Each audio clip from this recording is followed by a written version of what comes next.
At the funeral today, April 20th, 2022, my dad, got to join my mom at Willamette National Cemetery, and today would have been my dad's 79th birthday. Well, things didn't quite go as I thought. Time was, cut short, and I got to speak, and my Aunt Carmen got to speak, and my Aunt Carol, and then we were kind of, had to stop, so other people didn't have a chance, and I also had wanted to read something else, and so I'm gonna go ahead and read it now. What I had wrote the day that my dad passed away. I'd like to share some things about my dad you might not know. He was just a good guy, a gentle giant of sorts. He was pretty quiet, kinda shy, a man of few words, unlike me. Huge animal lover, he loved the outdoors, nature, and hunting and fishing, and he was good at it all. He was also an artist in several areas: oil painting, made knives, etc., designed things. His passion later became genealogy and was so good at it. He really was. Um, my dad had an amazing smile, truly a gentle giant. I'm glad God chose him to be my father and to be able to call him dad. Gonna share a story where I saw my father in action as a hero through my eyes. I lived in an apartment complex, and there was a young lady clear across the way. My dad and I were outside when he noticed her in distress and then collapsed.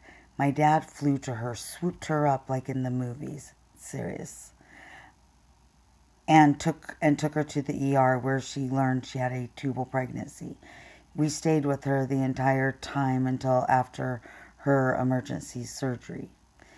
One record-breaking hot day, I almost died having an allergic reaction to peanuts and went into anaphylactic shock. Once again, my dad just swooped me up. That's all I remember until quite a bit later. My dad taught me how to drive. My dad was a constant, reliable family man in general. He loved my mother like crazy, and us children too. He was generous and kind. I loved having debates with my dad. He was always the devil's advocate. Both my parents were extremely open-minded in many areas. When I was a teenager, I was the first to get my dad stoned. Oh boy, was that a blast. And it really was. It has a funny story. I got to tell part of it at Olive Garden today. And while I don't smoke weed anymore, happy 420 to everybody else. Um, I've never heard my dad yell or even really raise his voice.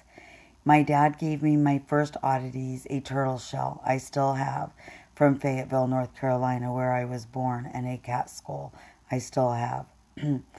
My mother was the music person, but my dad enjoyed it as well. If you read this, will you do me a favor and go to your music? I use YouTube and play David Bowie's Fame song. I don't know that that was my dad's favorite song, but remember he got excited when it came on and loved how my mom danced to it. It always reminds me of my dad. Yesterday I played it for him. I wrote this on January 23rd, the day that my dad died. Anyway, yesterday when I played it for him, and when I left the facility today and got in my car, it was playing on the radio. Immediately after was Highway to Heaven. Message received, but bawled my head off. Couldn't drive. Last night was colder than a witch's tit, something my mom would say. The night sky was clear, no clouds, but no stars either. The moon wasn't quite full. However, the extra bright moon bringing to mind, even in our darkest times, there is light. Today was a gorgeous Oregon winter day. It was a crispy cold day with a clear blue sky. Few wispy white clouds. Dry. Was able to see Mount Hood. This is my way to do as the Bible says, in that we are supposed to celebrate a death and mourn a birth. Perhaps a little easier said than done. Death and grieving are hard, as we all know. And then at the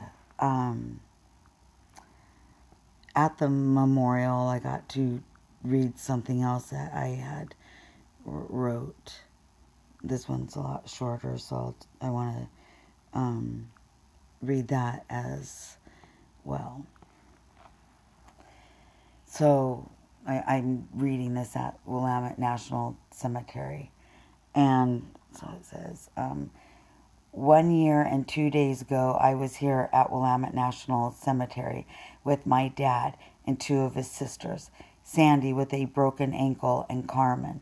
I had planned for my dad's birthday to take him to visit his wife for the first time and see where he'd be eventually. It was wonderful. Aunt Sandy and Carmen wanted to come as well. The day was beautiful and the view spectacular. Today would have been my dad's 79th birthday. He gets to celebrate it eternally with my mother as he joins her today. And we get to celebrate his birthday and celebrate his life today. I brought my dad ding-dongs regularly. They have a story. So I had brought ding-dongs for everybody, because it was a celebration of life and celebrating my dad's birthday. His last years, I made sure my dad got to go on a few adventures, including going to the zoo, go see real life-size, realistic dinosaur display, the McMinnville car show, visit my mom here, and my nephew Scotty took his grandpa fishing. My dad made the best waffles and was always willing to make you at least one for breakfast, lunch, or dinner. I wish I had found out his recipe. Honestly, I don't care for pancakes or waffles except for my dad's. I had a couple things made to memorialize my parents. My mom's print on a necklace, my dad print on a turtle necklace for myself, and a fish hook for Scotty to hold some of his ashes. It is only apropos, after all, Scotty took him on his last fishing trip, something my dad enjoyed very much.